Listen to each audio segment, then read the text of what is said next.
सुप्रभातम बच्चों। नव वर्ष के अवसर पे आप सभी को हार्दिक अभिनंदन, शुभकामनाएं। आज हम लोग गया गाइडेंस प्रोग्राम में यहाँ उपस्थित हैं और आज हम लोग संस्कृत विषय में अध्ययन करेंगे जो क्लास 4 है, चौथी है।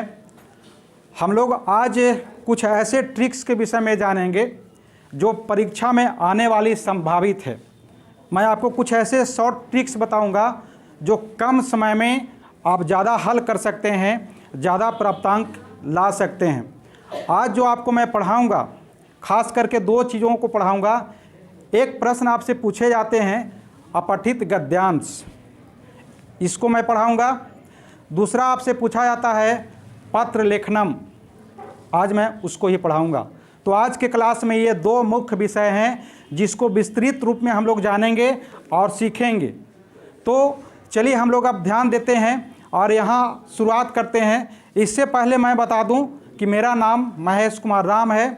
मैं उत्क्रमित उच्च विद्यालय बिरहुत में संस्कृत का शिक्षक हूं और आज आपके बीच में इस ऑनलाइन क्लास के माध्यम से आपके बीच में उपस्थित हूं। तो चलिए बच्चों शुरू करते हैं। आप इस क्लास को ध्यानपूर्वक मनोयोग से एकाग्रचित्त होकर के जो मैं बताने वाला हूं उसको देखिए, समझने का प्रयास कीजिए। जो आज मैं 2 विषय को लिया हूं, इन 2 विषयों से आपके परीक्षा में कुल 21 अंक के प्रश्न पूछे जाएंगे। 21 अपठित गद्यांश जो होता है उससे आपको 13 अंक के प्रश्न पूछे जाते हैं और जो पत्र लेखनम है उससे आपको 8 अंक के प्रश्न पूछे जाते हैं। यदि आप इस क्लास में ध्यान से इसको पढ़ते हैं, समझते हैं, तो मान लीजिए कि आपका 21 अंक का आपका जो आज है वो आप ग्रहण कर पाएंगे और इसको आसानी से सॉल्व कर पाएंगे। तो चलिए बच्चों शुरू करते हैं। तो इसके लिए आप इस स्मार्ट टीवी पे देखिए और मैं यहाँ आपको पॉइंट बाय पॉइंट आपको बताने का प्रयास कर रहा हूँ। पहला जो है अपठित गद्यांश। अपठित गद्यांश को हम लोग समझने का प्रयास करेंगे। पहला शब्द है अपठित। अपठित 3 शब्दों से मिलकर के बना है। आ उपसर्ग, पठ धातु और अक्त प्रत्यय। ये तीनों को मिलाते हैं तो एक शब्द बनता है अपठित, जिसका अर्थ होता है जो पहले पढ़ा न गया हो। ठीक है। दूसरा जो है वह है गद्यांश। गद्यांश भी 2 शब्दों से मिलकर के बना है। पहला जो शब्द है गद्य और दूसरा जो शब्द है अंश, मतलब गद्य विशेष का अंश। अब गद्य और पद्य ये 2 शब्द जो है बच्चों के बीच में जब आता है तो कन्फ्यूज कर जाते हैं, थोड़ा सा उनको समझने में मुश्किल होती है। तो मैं आज आपको ये दोनों शब्द पहले आपको समझाने का प्रयास करता हूँ, उसके बाद आगे बढ़ेंगे कि गद्य और पद्य को हम कैसे आसानी से समझ सकते हैं। एक होता है गद्य और एक होता है पद्य। गद्य का मतलब जिसको हम स्वरबद्ध नहीं कर सकते हैं, जिसको हम एक कहानी के रूप में पढ़ते हैं, एक अनुच्छेद के रूप में पढ़ते हैं, और पद्य जिसको हम स्वरबद्ध कर सकते हैं। जैसे तमेव माता च पिता तमेव, ये क्या है? जिसको हमने स्वरबद्ध किया, ये पद्य है। लेकिन वही कहते हैं कि एक राजा था, एक रानी थी, उसके 2 बच्चे थे। ये क्या है? हमने एक जैसे कोई जब पेपर पढ़ते हैं, जब वाचन करते हैं, मतलब एक कहानी का स्वरूप है। तो ये दोनों में भिन्नताएँ होती हैं। तो जो आज आप पढ़ने वाले हैं वो गद्यांश, जिसको हम लोग एक कहानी के रूप में उस शैली में पढ़ते हैं, तो इससे संबंधित आपसे प्रश्न पूछे जाते हैं। अब जो अपठित गद्यांश होते हैं ये आपके पाठ्य पुस्तक से नहीं पूछे जाएंगे, जो आपके पाठ्य पुस्तक में नहीं होंगे वही पूछे जाएंगे। ये हो सकता है कला विषय से, हो सकता है विज्ञान विषय से, हो सकता है साहित्य विषय से, हो सकता है इनमें से किसी से भी हो सकता है जिसको आपके पाठ्यक्रम में सम्मिलित नहीं किया गया है। तो चलिए आगे बढ़ते हैं। जब अपठित गद्यांश आपसे पूछे जाते हैं तो यहाँ पे आपको मुख्य रूप से 2 प्रकार के लाभ होते हैं। एक आपका मानसिक व्यायाम होता है। आप अपने मनों में सोचते हैं कि ये कहाँ से लिया गया है, इसका क्या अर्थ हो सकता है, मतलब समझने का प्रयास करते हैं। मतलब मानसिक आप प्रयोग करते हैं, मनों को यहाँ उपयोग करते हैं। दूसरा, इससे आपका ज्ञान का वर्धन होता है। आप नई चीज़ों की इसके माध्यम से सीखते हैं तो आप नई चीज़ों की जानकारी हो जाती है, इससे नया ज्ञान उत्पन्न होता है। तो अपठित गद्यांश आपसे इसीलिए पूछे जाते हैं कि आपका मानसिक व्यायाम होगा और आप नए चीज़ों को सीख पाएंगे। इसलिए आपके जो प्रश्न पूछे जाते हैं उसमें अपठित गद्यांश का प्रयोग किया जाता है। इसको जब अपठित गद्यांश को हम हल करते हैं तो कुछ चीज़ों को ध्यान रखना होगा। पहला कि दिए गए गद्यांश को ध्यान से पढ़ना है, एक बार ध्यान से जरूर पढ़ना है। उसके लिए आपको 15 मिनट का एक्स्ट्रा समय दिया जाता है, जिस समय में आप प्रश्नों को आसानी से पढ़ सकते हैं। तो पहला क्या करना है, अपठित गद्यांश को ध्यान से पढ़ना है। अब गद्यांश को जब पढ़ते हैं तो उसमें जो मुख्य बातें होती हैं उसको आप अंडरलाइन कीजिए। मैं आगे दिखाऊंगा कि किस तरह से आपको अंडरलाइन करना है। तो ये दूसरी बात है जो आपको ज़रूर करना है। इससे आप जो प्रश्न हल करेंगे उसमें आपको आसानी होगी, मतलब दोबारा जो समय है वह खर्च नहीं होगा, व्यतीत नहीं हो पाएगा। उत्तर उतना ही दिया जाए जितना पूछा जाए। आपको प्रश्न में जितना उत्तर मांग रहा है उतना ही देना है, ठीक है। ये तीसरी पॉइंट है जो अपठित गद्यांश में आपको ध्यान देना है। एक चीज़ अपठित गद्यांश में हमेशा पूछा जाता है कि अपठित गद्यांश का शीर्षक क्या हो सकता है, मतलब उसका एक नामकरण करना होता है, नाम देना होता है। तो उसको अगर ध्यान से पढ़ेंगे तो या तो शुरू में या अंत में उसका शीर्षक मतलब नाम छिपा हुआ होता है। जब ध्यान से आप पढ़ेंगे तो उस बात को आप आसानी से पकड़ लेंगे। तो चलिए बच्चों, मैं अब आपको एक अपठित गद्यांश यहाँ पे आपको प्रस्तुत करके दिखाता हूँ कि किस प्रकार से पूछे जा सकते हैं और आपको किस प्रकार से समझ करके उसका आसानी से उत्तर देना है, आप दे सकते हैं। जैसे एक हमने यहाँ पे अपठित गद्यांश लिया है, आप समझने का प्रयास करेंगे। पहले मैं इसको पढ़ करके आपको समझा देता हूँ अर्थ। अगर अर्थ आप समझते हैं तो आसानी से उत्तर दे पाएंगे, अगर न भी समझते हैं तो मैं उसका भी आज आपको एक ट्रिक बताने वाला हूँ कि बिना अर्थ समझे हुए भी आप आसानी से उसका 100% उत्तर आप दे सकते हैं। तो चलिए पहला जो अपठित गद्यांश है इसको हम लोग समझने का प्रयास करते हैं। जो पहला है, संस्कृत भाषा देवानाम भाषा अस्ति, यह भाषा देवताओं की है। ऐसे हमारे जो धर्म ग्रंथ है या ऐसे ही माना जाता है कि हमारे जो भाषाएं प्रयोग में आती है उसकी जो भाषा मुख्य रूप से है जो संस्कृत है वो देवताओं की है, ऐसी मान्यता है जो हमारे धर्म ग्रंथ में भी ये बताया गया है। ऐसा भाषा सर्वेषां भारतीय भाषा नाम जननी अस्ति, यह भाषा सभी भाषाओं की जननी है, मतलब माँ है, मतलब उसकी उत्पत्ति उसी भाषा से हुई है, मतलब संस्कृत से हुई है। संस्कृत भाषायाम एव चत्वारः वेदा लिखिताः सन्ति, संस्कृत भाषा में 4 वेद लिखे गए हैं। हम सभी जानते हैं कि हमारा वेद कितना होता है, 4 होता है, और उसकी जो भाषा है वो संस्कृत है, उसी में लिपिबद्ध किया गया है। अस्याम भाषायाम एव अस्माकम इतिहास अस्माकम भूता भविष्यम च सर्वम सन्निहितम अस्ति, हमारा जो ये भाषा है इस भाषा में हमारा इतिहास छिपा हुआ है, भूत छिपा हुआ है और हमारा भविष्य भी इसी में सन्निहित है। ये तीनों चीज़ संस्कृत में ही सन्निहित है। संस्कृत भाषा सरला सुबोधा च अस्ति, यह जो भाषा है, ऐसे लोग मानते हैं कि संस्कृत बहुत कठिन है, लेकिन ऐसा नहीं है। कठिन तब होता है जब उसके विषय में आपको जानकारी नहीं होती है। जिस चीज़ की आपकी जानकारी हो जाती है वह चीज़ कठिन नहीं होती है। इसलिए इस दुनिया में कोई भी ऐसी चीज़ जो कठिन नहीं है, आप नहीं जानते हैं उस वक्त तक कठिन है। जिस वक्त आप उसकी जानकारी प्राप्त कर लेते हैं वह आपके लिए सरल हो जाता है। तो संस्कृत भाषा भी सरल है और सुबोध्य है, मतलब आप उसको आसानी से समझ सकते हैं। अस्माकं भूता भविष्यम च कालिदासा बाणा दंडी मागा इत्यादि कवियः तु प्रसिद्धा सन्ति, और संस्कृत भाषा के बहुत बड़े बड़े विद्वान हुए हैं, कवि हुए हैं, जिसका कुछ यहाँ पे नाम अंकित किया गया है। जैसे कालिदास, उनकी संपूर्ण रचनाएं संस्कृत में है। उन्होंने जो साहित्य का जो रचना की है वो किस में की है, संस्कृत में की है। अगला जो कवि हैं वो बाण हैं, दंडी हैं, माघ हैं। इस प्रकार से ये कवि जो हैं प्रसिद्ध हैं, जिनकी सारी रचनाएं संस्कृत भाषा में की गई है। आदि ग्रंथ रामायणम संस्कृत भाषायाम अस्ति, जो हमारा रामायण जो धर्म ग्रंथ है, इसको आदि ग्रंथ भी कहते हैं, उसकी भी रचना संस्कृत भाषा में की गई है। संस्कृत भाषायाम एव अस्माकं संस्कृति अस्माकं भविष्यम च अस्ति। और संस्कृत भाषा में हमारा संस्कृति समझते हैं। 10th के जो क्लास हैं, संस्कृत के जो किताब हैं, उसमें संस्कृति को अच्छी तरह से बताई गई है कि आचारा विचारा भावनाश्च संस्कृति। जहाँ पे हमारा आचार विचार और भावनाएं मिलती हैं, उसी को संस्कृति कहा जाता है। न कि हमारे जो परंपराएं में हम लोग जो देखते हैं वो संस्कृति नहीं है। अगर हमारा वहाँ पे आचार नहीं मिल रहा है, विचार नहीं मिल रहा है, भावना नहीं मिल रहा है, आचार का मतलब क्या?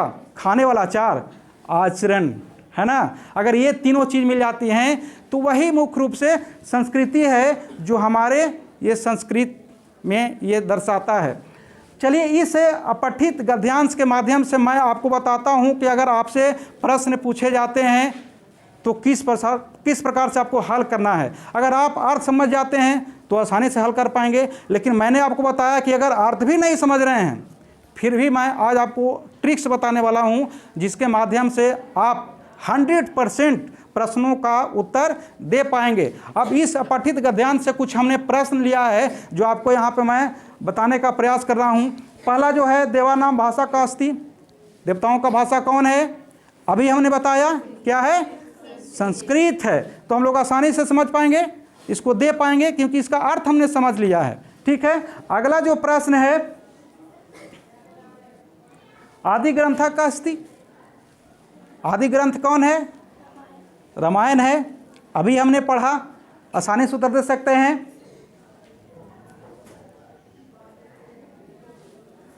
संस्कृत भाषायाम किम किम सन्निहितम अस्ति। अभी हम लोग पढ़ रहे थे कि संस्कृत भाषाओं में क्या क्या सन्निहित है। तो हमारा इतिहास भी सन्निहित है, भूत भी सन्निहित है और भविष्य भी सन्निहित है। मतलब ये तीनों चीज़ की जानकारी हमको कहाँ से मिलती है? संस्कृत से मिलती है। उत्तर दे पाएंगे। संस्कृतस् प्रसिद्धा कवयः के सन्ति। अभी हम लोग पढ़े कि संस्कृत के जो प्रसिद्ध कवि हैं कौन कौन हैं? कालिदास हैं, वाण हैं, है ना, दंडी हैं, माघ हैं। ये कुछ ऐसे कवि हैं जिन्होंने संस्कृत की एक विपुल रचना की है।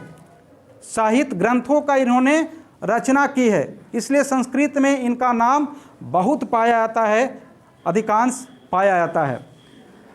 अब जो अंतिम जो प्रश्न इस गद्यांश का है कि अस्य गद्यांशस् एकम समुचितम शीर्षकम लिखत। इस गद्यांश का एक समुचित शीर्षक लिखना है, मतलब एक नाम देना है। तो जब हम लोग ये गद्यांश पढ़ रहे थे तो हमने उसके पहले बताया कि जो गद्यांश दिए हुए होते हैं उसमें या तो उसका शीर्षक शुरू में होता है या उसका शीर्षक अंत में होता है। तो इसके दरमियान आपको इसमें कौन सी ऐसी चीज़ें हैं जिसकी चर्चा अधिक की गई है? किसकी की गई है? संस्कृत भाषा की गई है। किसकी की गई है? संस्कृत भाषा की गई है। तो इस रूप में हम इसका शीर्षक क्या दे सकते हैं? संस्कृत भाषा, है ना। तो इस तरह से हम अगर अर्थ समझते हैं तब प्रश्नों का उत्तर आसानी से दे पाएंगे। चलिए, अगला गद्यांश के माध्यम से मैं आपको बताने वाला हूं कि अगर उसका अर्थ आप नहीं समझते हैं फिर भी आप कैसे उन प्रश्नों का उत्तर दे पाएंगे। तो चलिए, अगला जो गद्यांश है इसको भी हम लोग समझते हैं। मैं इसका अर्थ नहीं बताऊंगा, क्योंकि अगर अर्थ समझ गए तो उत्तर दे सकते हैं, लेकिन अगर अर्थ नहीं समझते हैं तब उत्तर कैसे दे पाएंगे? तो मैं वो ट्रिक्स आपको बताने वाला हूँ। परिश्रमा सफलताया कुंजका भवति, परिश्रमी मानवा एव सफलतां प्राप्नोति, अलसः नरः भाग्यवादी भवति, स सर्वदा चिंतयति यत् भाग्येन एव सर्वं फलति, किंतु एतद् विपरीतं परिश्रमी नरः परिश्रमेण सर्वाणि कार्याणि साधयति, स सर्वदा परिश्रमे एव विश्वासिति, परिश्रमेण तस्य जीवनं सुखमयं समृद्धं शांतिपूर्णं च भवति, अतः उच्यते उद्यमेनैव सिद्ध्यन्ति कार्याणि न मनोरथैः। ये एक गद्यांश है। अब इससे कुछ प्रश्न पूछे गए हैं जिसका मैंने अर्थ अभी इसका नहीं बताया, लेकिन मैं आपको यहाँ पे बताने वाला हूँ कि बिना समझे हुए आप कैसे इसका उत्तर दे सकते हैं। क्योंकि होता है कि बच्चा कुछ चीज़ों को तो समझ रहा होता है, लेकिन कुछ लोग नहीं समझ रहा होता है। अब वहाँ पे बच्चा कंफ्यूज कर जाता है कि इसका हम हल कैसे लिखें, जिस कारण से अगर कुछ जानते भी हैं तो नर्वस हो जाते हैं और उसका उत्तर नहीं दे पाते हैं। लेकिन मैं आपको अब बताने वाला हूँ कि बिना समझे हुए उत्तर आप कैसे लिख सकते हैं। तो इसको समझने के लिए आप यहाँ पे ध्यान दीजिए। जो पहला प्रश्न है, परिश्रमा कस्या कुंजिका भवति, आप ध्यान दीजिए, इस वाक्य को पूरा पढ़िए और इसको, ये जो गद्यांश दिया गया है उसमें मिलाइए कि इसमें कौन सा ऐसा वाक्य है, वाक्य का जो शब्द है जो मिल रहा है, उसमें सेम मिल रहा है। परिश्रमा सफलतया कुंजिका भवति, यहाँ क्या है, परिश्रमा कस्या कुंजिका भवति। अब कस्या एक प्रश्नवाचक शब्द है। क्या है? प्रश्नवाचक शब्द है। ये नहीं मिला, लेकिन इसके जगह पर एक नया शब्द मिल रहा है। क्या मिल रहा है? सफलताया। अब आप अर्थ नहीं समझते हैं, लेकिन इसका आप उत्तर दे पाएंगे कि नहीं? दे पाएंगे। तो करना क्या आपको है, जो प्रश्न पूछा जा रहा है इससे प्रश्नों का जो शब्द है इसको इसमें आप मिलाइए कि सेम सेम कहाँ पे मिलता है। जहाँ पे मिल रहा है उसका उत्तर भी वहीं पे होगा। और उत्तर कैसे होगा? इसमें कुछ जो शब्द होंगे जो प्रश्नवाचक होंगे, जिसके माध्यम से आपसे प्रश्न किया जा रहा होगा, वो वाला आपको यहाँ पे नहीं मिलेगा, बल्कि उसकी जगह पर कोई दूसरा शब्द मिलेगा। तो आपको अनुमान ये लगा लेना है कि वही शब्द जो होगा उसका उत्तर होगा। इस बात को समझ रहे हैं? दूसरा जो प्रश्न है, कह नरा भागवादी भक्ति, इसको भी अब मिलाइए। कहाँ मिल रहा है? अलसा नरा भागवादी भक्ति, यहाँ पे कह, वहाँ पे नहीं मिल रहा है, उसकी जगह पर क्या मिल रहा है? अलसा मिल रहा है ना। तो इसका उत्तर क्या होगा? अलसा होगा। चलिए अगला जो वाक्य है, जो पूर्ण वाक्य के रूप में हमको उत्तर देना है, उसका भी हम लोग उत्तर समझने का प्रयास करते हैं कि अपठित गद्यांश का हम कोई अर्थ नहीं समझ रहे हैं, उसमें क्या लिखा गया है, हमसे क्या पूछा जा रहा है, मैं कुछ भी नहीं समझता हूँ, लेकिन उसमें से हमको उत्तर देने हैं। तो चलिए उसको भी समझते हैं कि कैसे हम उत्तर दे पाएंगे। भागवादी नरा किम चिंतयति, अब इस वाक्य को भी वहाँ मिलाइए। स सर्वदा चिंतयति यत भागेन एव सर्वम फलति, इसमें भागेन नरा किम चिंतयति, इसमें से किम नहीं मिल रहा है, क्योंकि किम एक क्या है? प्रश्नवाचक शब्द है। उसके जगह पे दूसरे शब्द मिल रहे हैं। अब पूर्ण वाक्य में उत्तर जो देना होता है, इस बात को आप समझिए। जो एक पदेन में होता है, आपका जो उत्तर होता है उस शब्द को लिख दिया जाता है, लेकिन पूर्ण वाक्यन में जो उत्तर देना होता है एक पूरा वाक्य में देना होता है, जिसका कोई अर्थ स्पष्ट होता हो। अब यहाँ पे पूरा वाक्य में उत्तर देने के लिए ये जो किम है, इसके जगह पर जो आपको उत्तर मिल रहा है इसी के साथ लिखा जा सकता है। तो इस रूप में, जैसे यहाँ सर्वदा चिंतयति यत भागेन एव सर्वम फलति, ठीक है, ये उत्तर दिया जा सकता है। अगला प्रश्न के माध्यम से भी हम लोग समझेंगे कि हम कोई अर्थ नहीं समझ रहे हैं, लेकिन हमको उत्तर देना है। परिश्रम एवं जीवनम कीदृशम भवति, इस वाक्य को भी आप मिलाइए। इस गद्यांश में कहाँ मिल रहा है? तो हम लोग देखेंगे कि सुखमयम समृद्धम शांति पूर्णम च भवति, ये मिल रहा है, क्योंकि इसके पहले ये इधर है और इसके बाद जो कीदृशम है, जो प्रश्नवाचक शब्द है, इसके जगह पर ये क्या लिखा हुआ है? सुखमयम समृद्धम शांतिपूर्णम, है ना। मतलब जो प्रश्नवाचक शब्द है वो शब्द नहीं होगा, उसके बदले में वहाँ पे अतिरिक्त शब्द होंगे। जो अतिरिक्त शब्द होंगे आप मान लीजिए कि उसका उत्तर वही होगा, और आप नहीं भी समझ रहे हैं तो आप लिखिए, आपका उत्तर बिल्कुल सही होगा। तो ये है तरीका अपठित गद्यांश को, अगर अर्थ आप नहीं समझ रहे हैं तो। लेकिन अगर अर्थ आप समझते हैं तो उसको एक बार अच्छी से पढ़िए, और तब आपको प्रश्नों का जो जवाब देने में सहूलियत होगी, आसानी होगी। क्योंकि जो चीज़ समझ के की जा सकती है वो चीज़ बिना समझे हुए करना कठिन होता है कि नहीं। जो चीज़ हम समझ रहे हैं, अगर कोई कहे कि सूर्य पश्चिम से निकलता है, क्या आप मानेंगे? नहीं, क्योंकि आप समझते हैं कि नहीं, पूरब से ही निकलता है। लेकिन अगर आप नहीं समझते हैं तो यहाँ पे मान भी सकते हैं कि नहीं आप जो कर रहे हैं सही कर रहे हैं, यह भी हो सकता है। तो यहाँ पे अभिप्राय ये है मेरा कहने का है कि प्रयास पहले करना है समझने का, अगर नहीं समझते हैं तब ये ट्रिक अप्लाई करना है। तो इस रूप से हम अपठित गद्यांश का उत्तर दे सकते हैं। अब यहाँ पे अपठित गद्यांश जो आपसे पूछे जाएंगे मैं उसको समझाने का प्रयास कर रहा हूँ। आपसे चार अपठित गद्यांश रहेंगे। जो पहला रहेगा उसका एक अथवा भी रहेगा, या तो आपको पहला बना देना है, अगर पहला नहीं आ रहा तो उसको अथवा बनाना है। ऐसा नहीं कि दोनों बना देना है, कोई एक ही बनाना है। उससे आपको 5 प्रश्न पूछे जाएंगे। पहला जो 2 प्रश्न होंगे 1-1 नंबर के होंगे, जो दूसरा 2 प्रश्न होंगे 2-2 नंबर के होंगे, और तीसरा जो अंतिम प्रश्न होगा जो 5वां होगा वो 1 नंबर का होगा। मतलब जो पहला गद्यांश का होगा उससे आपको 7 नंबर के क्वेश्चन पूछे जाएंगे। ठीक है। अब इसके बाद आता है जो अथवा में होगा, उससे आपको पूछे जाएंगे प्रश्न जो हम आगे बताने वाले हैं। तो चलिए आगे बताते हैं। पुनः आप ध्यान यहाँ पे केंद्रित कीजिए। एक जो ये अथवा में रहेगा, संप्रति संपूर्ण विश्व ऋतुचक्रस्य अनिश्चितता कारणात् पर्यावरण समस्या विकराल रूपे अस्ति। चलिए मैं इसका भी आपको अर्थ बताता हूँ, उसके बाद बनाना है। पुनः हम लोग प्रैक्टिस करेंगे। दूसरा जिसका हम अर्थ नहीं समझते हैं उसको भी उत्तर देना है। तो कह रहा है कि आज संपूर्ण विश्व में ऋतु चक्र समझते हैं, जो हमारा मौसम होता है जिसमें परिवर्तन आ रहा है ना।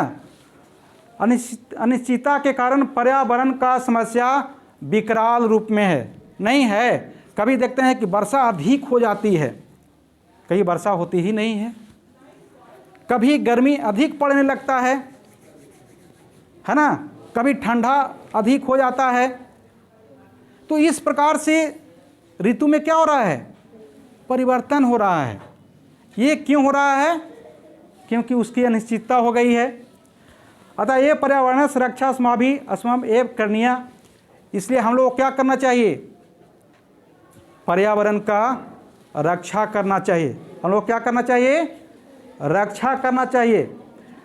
यतस्कृते अस्माभिः रासायनिका नाम उर्वरका नाम च प्रयोगा न्यूना कर्तव्य।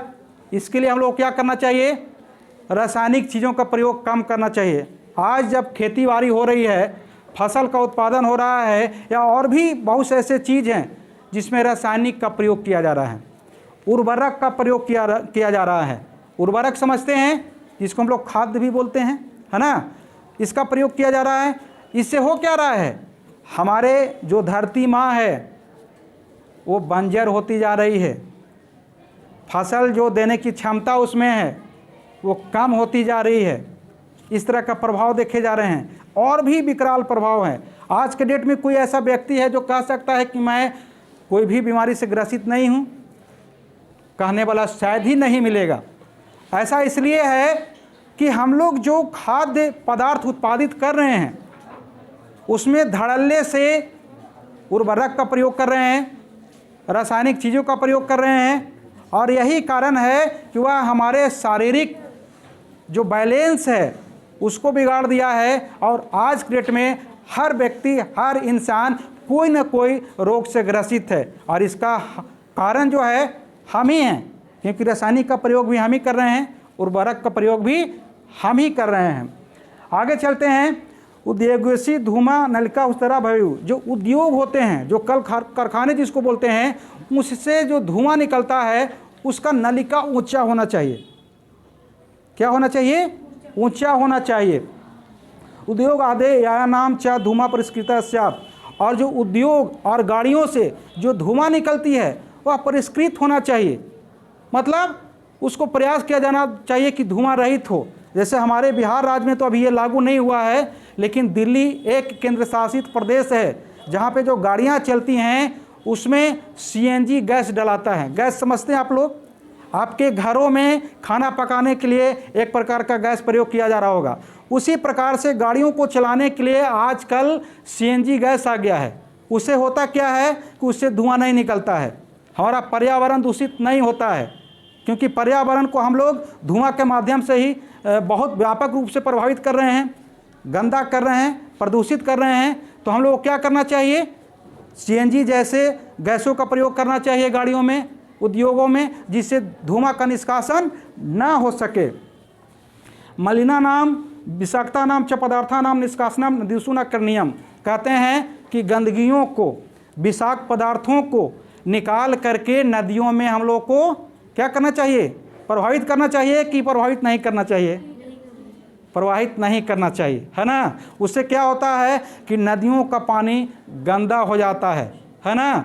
नदियों का पानी हम लोग पीने के रूप में भी प्रयोग करते हैं। जो बड़े बड़े शहर हैं जहाँ पानी पीने के लिए जो सप्लाई होती है वह पानी नदियों का ही होता है। अब समझ जाइए कि नदियों का पानी अगर गंदा हो तो जो पानी का प्रयोग कर रहे हैं वो क्या बीमार हो जाएंगे ना। इसलिए हम लोगों को नदियों को स्वच्छ रखने के लिए इन चीज़ों को नदियों में नहीं बहाना चाहिए, ठीक है। न केवलम वनम वृक्षाश्च संरक्षणीय अपितु वृक्षारोपणम अपि करणीयम। और इसके लिए हम लोगों को क्या करना चाहिए? वनों के साथ साथ वृक्षों को रोपना चाहिए, लगाना चाहिए, तभी हम पर्यावरण को क्या कर पाएंगे? सुरक्षित कर पाएंगे, संरक्षित कर पाएंगे। तो ये अपठित गद्यांश का अर्थ है। अब अर्थ समझ गए हम लोग। अब जो आने वाला प्रश्न है उसका तो जवाब दिया जा सकता है, क्योंकि हम लोग समझ गए हैं। तो चलिए हम लोग समझते हुए प्रश्न का जवाब देना सीखते हैं। जो पहला प्रश्न है जो 1 नंबर का है, संपूर्ण विश्व में कस अनिश्चितता अस्ति। संपूर्ण विश्व में किसकी अनिश्चितता है? ऋतु चक्र की, है ना, क्योंकि जो ऋतु में परिवर्तन हो रहा है ना। दूसरा जो प्रश्न है, कस रक्षा समाभि अवश्य हम एवं करनीय। हम लोग को रक्षा अवश्य किसकी करनी चाहिए? समझ रहे हैं। अगला जो प्रश्न है जो पूर्ण वाक्य में हमको उत्तर देना है, वो तो था कि जो उत्तर था उस शब्द को ही लिख देना था, लेकिन यहाँ एक वाक्य बना करके हमको उत्तर देना है। जो पिछले अपठित गद्यांश में ही मैंने बताया, अस्माभिः किम कर्तव्य, हमारा क्या कर्तव्य है? क्या कर्तव्य है? हमारा कर्तव्य है कि रासायनिक और उर्वरकों का प्रयोग कम करना चाहिए, नहीं करना चाहिए। इससे होता क्या है कि हमारा पर्यावरण दूषित हो रहा है, उसको बचाने के लिए ये हम लोग को करना चाहिए। अस्माभिः किम न करणीयम, हम लोग को हम लोगों को क्या नहीं करना चाहिए? विषाक्त चीज़ों को, जो गंदा चीज़ है वैसे पदार्थों को नदियों में नहीं बहाना चाहिए, ये नहीं करना चाहिए। तो इस रूप में हम समझ करके जो अथवा का अपठित गद्यांश होगा उससे 4 प्रश्न पूछे जाएंगे। इसमें शीर्षक जो पूछा जाता है इसमें नहीं होगा। जो पहला अपठित गद्यांश होगा उसी हिसाब से पूछे जाएंगे कि इसका शीर्षक क्या हो सकता है। दूसरा जो अथवा होगा उसमें नहीं पूछा जाएगा। अब चलिए एक और है जिसको हम लोग बिना समझे हुए हम लोग उसका उत्तर देंगे। तो चलिए पहले मैं पढ़ देता हूँ। माघे मासे शुक्ले पक्षे पंचम्याम तिथौ देवी सरस्वती सुलासम पूज्यते अदैव वसंतोत्सव क्रियते। वसंत पंचमी नामनी इयं तिथि प्रसिद्धा एव सरस्वती ज्ञानस अधिष्ठात्री देवी मन्यते। वीणा पानी इयं यात्रा क्षत्रियभ्यः विद्याम ददाति। सा हंसवाहिनी शुक्लांबरा सरस्वती भारती सर्वत्र पूज्यते। इति अवसरे छात्राणाम उत्साह दर्शनीय। छात्रा पंचम्यां तिथौ विद्यालयेषु स्वोत्साहं सरस्वती पूजनं कुर्वन्ति। पूजावसाने दर्शनार्थिभ्यः मिष्टानि प्रदीयन्ते। षष्ठम्यां तिथौ प्रतिमाया विसर्जनं जलाशये भवति। ये अपठित गद्यांश है। अब इसका बिना अर्थ समझे हुए हम लोग उत्तर देने का प्रयास करेंगे, क्योंकि मैंने ट्रिक्स बताया है कि उत्तर कैसे देना है। का उत्सव क्रियते, अब इस लाइन को जो प्रश्नवाचक शब्द है उसको छोड़ करके मिलाना है कि कहाँ मिल रहा है। उत्सव क्रियते, ये देखिए कहाँ मिल रहा है आपको। उत्सव क्रियते उसके साथ एक बसंत जुड़ा हुआ है, मतलब उसका उत्तर क्या होगा? बसंत होगा, क्योंकि वहाँ पे कहाँ नहीं मिल रहा है, वहाँ पे क्या मिल रहा है? बसंत मिल रहा है। तो इस तरह से हम लोग समझ करके बिना अर्थ समझे हुए उत्तर दे सकते हैं। जो दूसरा प्रश्न है, छात्रा कस्याम तिथौ सरस्वती पूजनम कुर्वन्ति। अब इसको भी यहाँ पे प्रश्न कस्याम से पूछा गया है। अब इसको छोड़ करके छात्रा तीर्थौ सरस्वती पूजनम कुर्वन्ति, इसको मिलाइए, कहाँ पे मिल रहा है,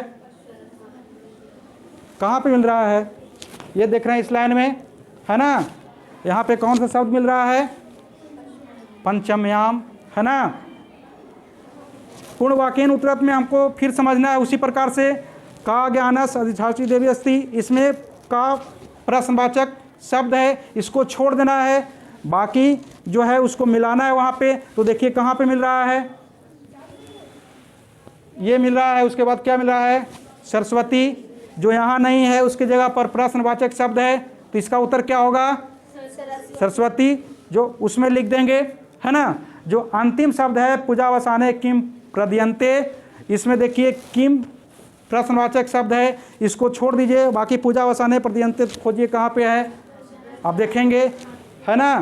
क्या मिल रहा है, दर्शनार्थी भ्या मिष्ठानी, है ना, मतलब इसका ये उत्तर होगा। अब उत्तर इसको लिखेंगे कैसे, ये भी समझ लीजिए, क्योंकि मैंने अभी तक नहीं बताया कि आपको इसको कैसे वाक्य में प्रयोग करना है। तो जहाँ पे ये प्रश्नवाचक शब्द है, जो उत्तर मिल रहा है वहीं पर लिख देना है, और जो आगे पीछे जो शब्द है उसको ज्यों के त्यों छोड़ दीजिए, कोई गलती नहीं होगी। संस्कृत में थोड़ा सा चलता है, आगे पीछे भी लिख देंगे तो उसका अर्थ का अनर्थ नहीं होता है। जैसे अन्य भाषाओं में, जैसे अंग्रेजी में अगर इधर उधर हो गया तो उसका अर्थ का अनर्थ हो जाता है, लेकिन संस्कृत में कम होता है, ऐसा नहीं कि सभी जगह प्रयोग कर देंगे। तो जो शब्द से आपको प्रश्न पूछे जा रहे हैं उसी के जगह पर उसका उत्तर को लिख देना है। तो ये आसानी से बिना समझे हुए लिखा जा सकता है। तो ये हमारा था अपठित गद्यांश का चैप्टर, जहाँ से आपको 13 अंक के प्रश्न पूछे जाएंगे। मैं एक और आपको बताने वाला हूँ, जो आज का दूसरा चैप्टर है, पत्र लेखनम। अब इससे भी आप आसानी से 8 अंक प्राप्त कर सकते हैं। कुछ तो मैं आपको अर्थ बता के समझाऊंगा, और यहाँ भी बिना समझे हुए भी आपको मैं बताऊंगा कि उसको आपको कैसे उत्तर में प्रयोग करने हैं। लेकिन सबसे पहले उसको हम लोग समझ लेते हैं कि पत्र लेखनम है क्या। पत्र लेखन एक कला है, उसके लिखने की एक विधि है।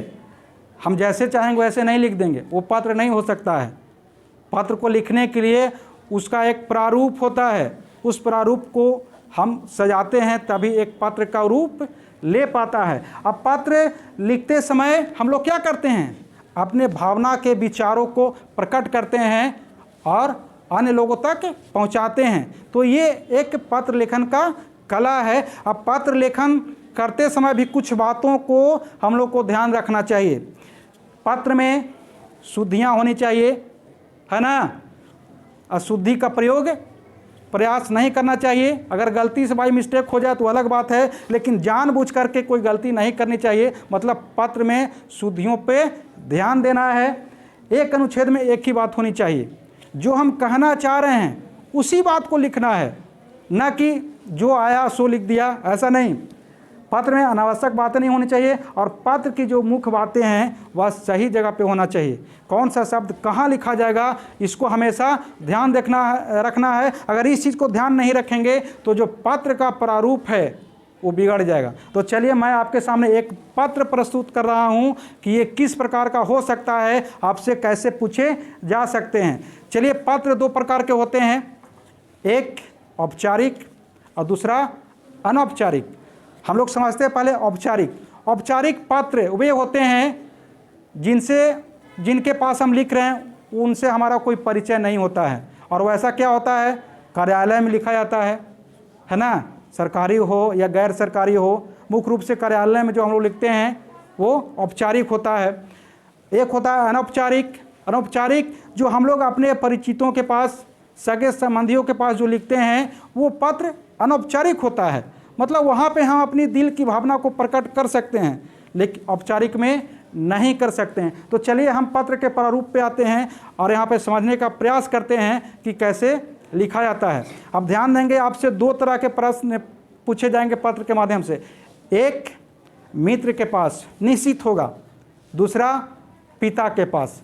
ये अधिकांश देखा गया है पिछले गत वर्षों से कि इसका प्रयोग प्रश्नों में किया जा रहा है, और संभावना है कि आएगा। एक मित्र के पास, दूसरा पिता के पास। तो चलिए हम लोग यहाँ पे अभी सीखते हैं औपचारिक वाला कि ये कैसे लिखेंगे। इसको लिखने के लिए जैसे हम लोग हिंदी इसको समझाते हैं, हिंदी में आप लोग लिखते हैं अगर सेवायाम मतलब सेवा में होना चाहिए। इस तरह से जो हम लोग पेज होता है उसका थोड़ा सा छोड़ करके, है ना, उसके ठीक नीचे जहाँ पे ये शब्द समाप्त हो रहा है, सेवा जो हम लोग लिखते हैं, उसके ठीक नीचे श्रीमान प्रधानाचार्य महोदया हम लोग लिखते हैं ना। अगर महिला वहाँ के प्रभारी हैं, हेडमास्टर हैं, तो प्रधानाचार्य महोदया कर देंगे, यहाँ पे विसर्ग को हटा देंगे और आकार को लगा देंगे। उसके बाद नीचे जैसे मैंने आपको समझने के लिए लिखा है, आपको यही चीज़ें नहीं लिख देनी है। उत्क्रमित उच्च विद्यालय बिरहुता, ये मैंने अपने स्कूल का दे दिया, लेकिन आपको अपने स्कूल का एड्रेस देना है, पता देना है। बात समझ रहे हैं? उसके बाद ये सेवायाम के ठीक नीचे उसके सीध में आपको विषय लिखना है। विषय लिखते हैं ना कि किस कारण से हम ये पत्र लिख रहे हैं। उसके बाद अवकाशार्थम प्रार्थना पत्रम, अवकाश के लिए प्रार्थना पत्र मतलब छुट्टी के लिए, ऐसा लिखते हैं, तो ये विषय में डालना है। अब विषय के ठीक नीचे महाशया, अगर महिला हों तो यहाँ पे विसर्ग हटा कर क्या कर देंगे, महाशया कर देंगे। ठीक है, इस बात को समझ रहे हैं? अब हम लोग कुछ चीज़ों को यहाँ समझेंगे जो लिखते हैं। सविनयम निवेदनम अस्ति यत्, लिखते हैं ना कि सविनय निवेदन है कि, ऐसा लिखते हैं। ठीक उसी का ये संस्कृत है। फिर माम भ्रातु विवाह स्वः भविष्यति, मेरे भाई का विवाह कल होगा। एक क्या कर रहे हैं हम लोग, छुट्टी लेने के लिए एक यहाँ पे विषय अंकित कर रहे हैं, कारण अंकित कर रहे हैं, है ना। उसके बाद अस्मात् कारणात् अहम दिनांकात्, अब यहाँ पे जो दिनांक है जो मैंने यहाँ लिखा है आपको समझने के लिए कि 2/1/2021 से 3/1/2021 तक, लेकिन आपको जिस अवधि का छुट्टी लेना है वही दिनांक वहाँ पे लिखेंगे। ऐसा नहीं कि यही उतार दीजिएगा वहाँ पे। ठीक है, मतलब ये हुआ कि इस कारण से दिनांक इतना से इतना तक, यहाँ तक में हो। ठीक है, विद्यालय में आगंतुम असमर्थ अस्मि, विद्यालय आने में असमर्थ हूँ, है ना।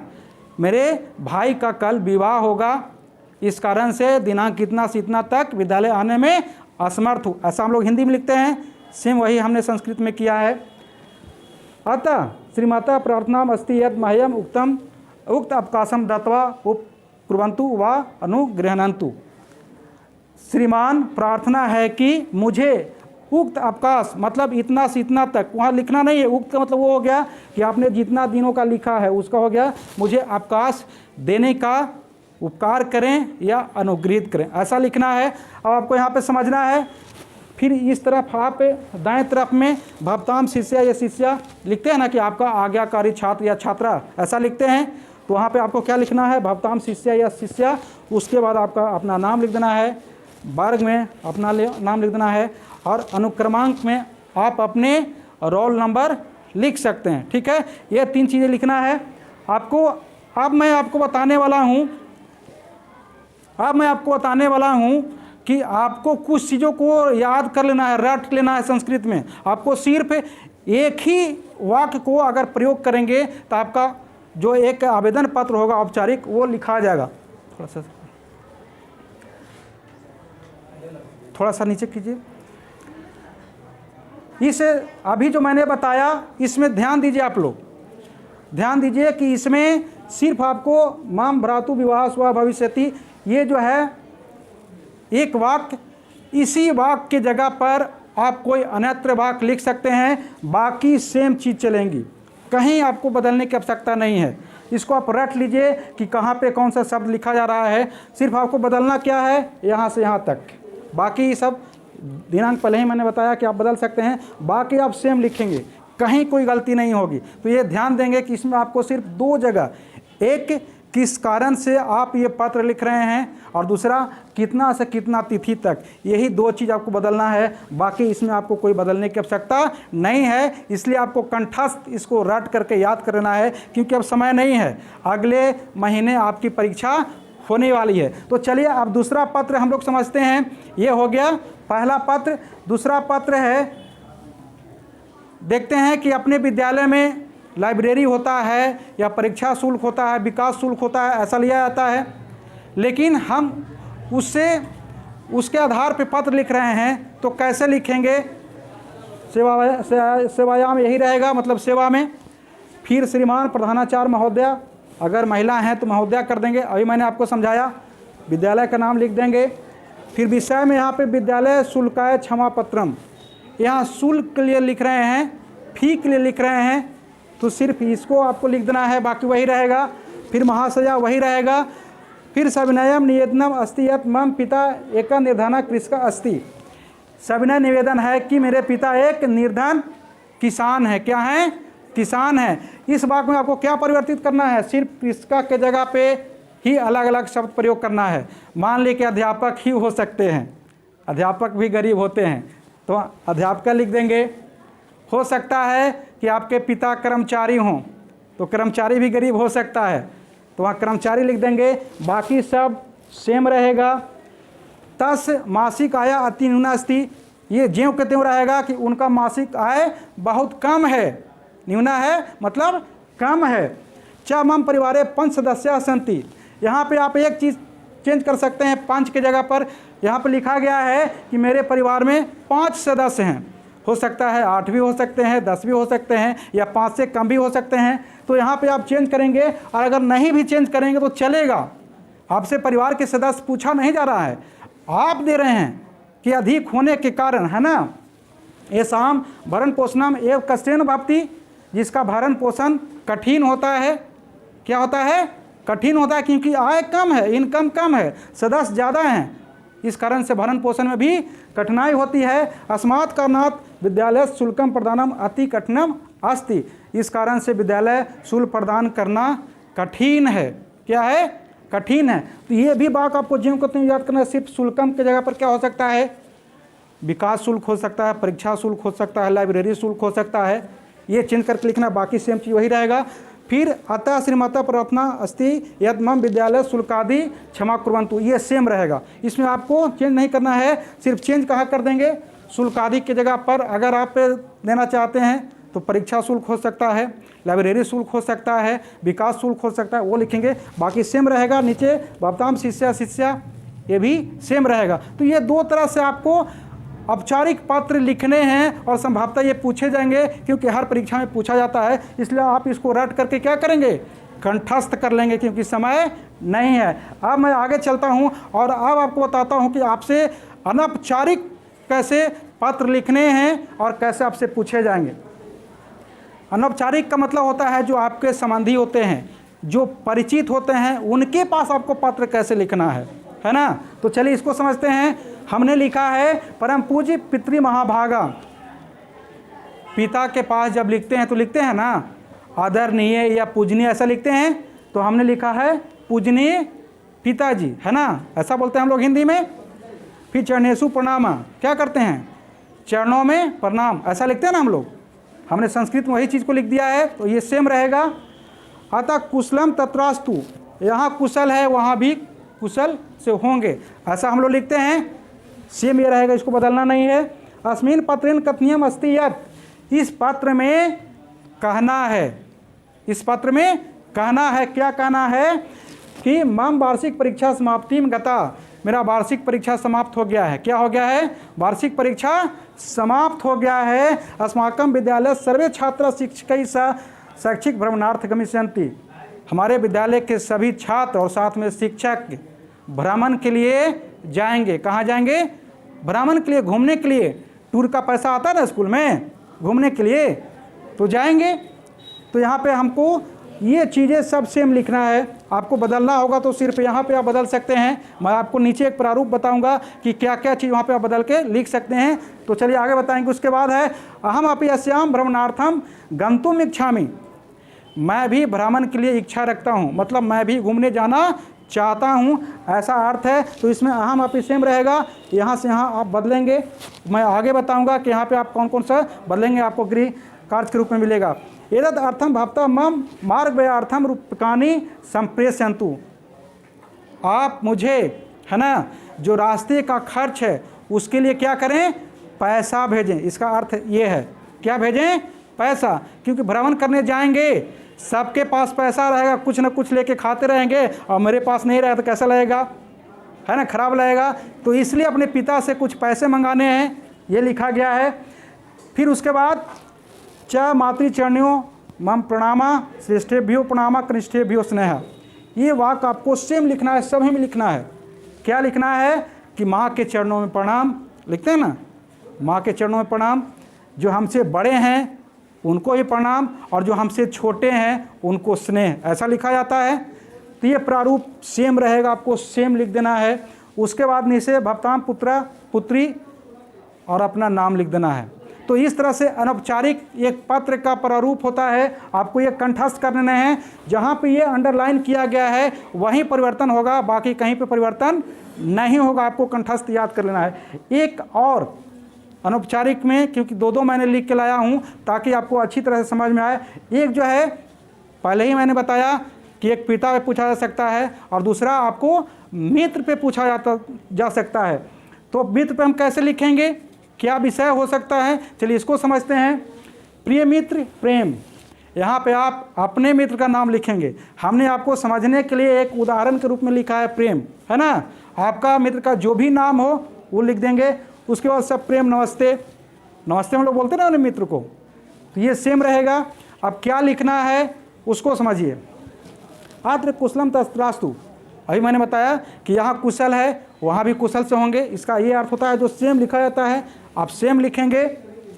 तब पत्रम मया प्राप्तम कुशलताम ज्ञात्वा प्रसन्नता जाता, आपका पत्र प्राप्त हुआ और जान करके खुशी हुई। आपका पत्र क्या हुआ, प्राप्त हुआ, और जो उस पत्र में आपने लिखा उसको जान करके क्या हुई, खुशी हुई। इस तरह का इसका अर्थ होता है जो सभी में लिखे जाते हैं, आपको सेम लिख देना है। विशेष रूपेण अनुरोधम अस्ति, विशेष रूप से अनुरोध है कि मां भागिनिया विवाह अग्रे मासे भविष्यति, मेरे बहन की विवाह अगले महीने होगी। ऐसा हमने मित्र को कारण दिया है। चिट्ठी लिखने का कोई कारण होना चाहिए ना कि क्यों चिट्ठी लिख रहे हैं, तो ऐसा हमने कारण दिया है। सिर्फ यही लाइन आपको बदलना है, इसकी जगह पर आप कुछ दूसरा भी लिख सकते हैं। बहन की जगह पर भाई को भी लिख सकते हैं, है ना। अपने जन्म दिवस का विषय लिख सकते हैं, वो चेंज होगा, बाकी सेम रहेगा। अस्मिन् अवसरे भवान 5 दिवस पूर्वम एवं आगत अस्य कार्यक्रम शुभाम वर्धस्व, इस अवसर पर आप 5 दिन पहले, अब यहाँ पे 5 लिखा हुआ है, आप 2 दिन पहले भी लिख सकते हैं, 10 दिन पहले भी लिख सकते हैं, क्योंकि मित्र की बात होती है वहाँ पे कोई समय सीमा नहीं होता कि आपको इतना ही दिन के लिए आना है, तो वो शब्द परिवर्तित हो सकता है। बाकी पूर्वम एवं आगत मतलब इस कार्यक्रम में आकर के क्या करें, शोभा बढ़ाएं, ऐसा हम लोग लिखते हैं। तो सिर्फ आपको इस पत्र को लिखने के लिए, मित्र के पास लिखने के लिए क्या चीज़ आपको परिवर्तित करना होगा, मां भागिनी विवाह ये वाला वाक्य और फिर ये दिवस, बाकी आपको सेम चीज़ आपको रखना है, इसको कंठस्थ कर लेना है। तो चलिए आगे मैं अब आपको कुछ प्रारूप दे रहा हूँ जो आपको गृह कार्य के रूप में रहेगा और इसको समझना है। इसमें वही चीज़ें लिखी गई है, इसको आप समझिए। औपचारिक है जो परिचित वाले नहीं होते हैं, जैसे कार्यालय में लिखे जाते हैं, क्या रहेगा, ये सारी चीज़ें सेम रहेंगी। उसके बाद जो खाली जगह है उसके जगह पर जो मैंने बताया कि यहाँ पे वाक्य चेंज किया जा सकता है वही लिखेंगे। तो ये हो गया। अगला हम आपको बताने वाले हैं जो अनौपचारिक है। ये अनौपचारिक है, इसमें भी मैंने वही चीज़ें लिखी हैं जो सभी पत्रों में सेम होते हैं। जो खाली जगह है उसी की जगह आपको अन्य वाक्य का प्रयोग करना है, जिस कारण से आप पत्र लिख रहे हैं। कुछ चीज़ें जो गृह कार्य में है जो आपको मैंने दिया है, इसको ज़रूर आप बनाएंगे। जैसे हमने अंडरलाइन किया था तो वहाँ पे देखे होंगे कि विषय और कारण, किस कारण से और विषय क्या है, हमने विषय भी लिख दिया है, कारण भी लिख दिया है। जो प्रारूप बना हुआ है उसमें सिर्फ ये भर देना है, आपका पत्र लेखन कंप्लीट हो जाएगा। तो इस तरह से बच्चों आप आसानी से अपठित गद्यांशों का उत्तर दे सकते हैं और पत्र लेखन को लिख सकते हैं और 21 अंक आप प्राप्त कर सकते हैं। तो आज के क्लास में इतना ही। आप लोगों को बहुत बहुत धन्यवाद। इसके पहले एक चीज़ और समझ लीजिए, ये चीज़ें यूट्यूब पे, फेसबुक पे लाइव हो रहा है। आप यूट्यूब पे कैसे देखेंगे, ये गृह कार्य कहाँ मिलेगा, तो जो स्क्रीन चलता हुआ रहता है, जो लिखा हुआ रहता है, उस पर आप क्लिक करेंगे तो नीचे कुछ जगह खुल जाएगा और नीचे लिखा हुआ रहेगा टेस्ट और गृह कार्य, उस पर क्लिक करेंगे तो ये सारी चीज़ें मिल जाएंगी, जहाँ से आप इसका उत्तर लिख करके आप वहीं दे सकते हैं। कमेंट बॉक्स होता है, हम लोग उसका उत्तर भी देने का प्रयास करेंगे। तो चलिए, बहुत बहुत धन्यवाद।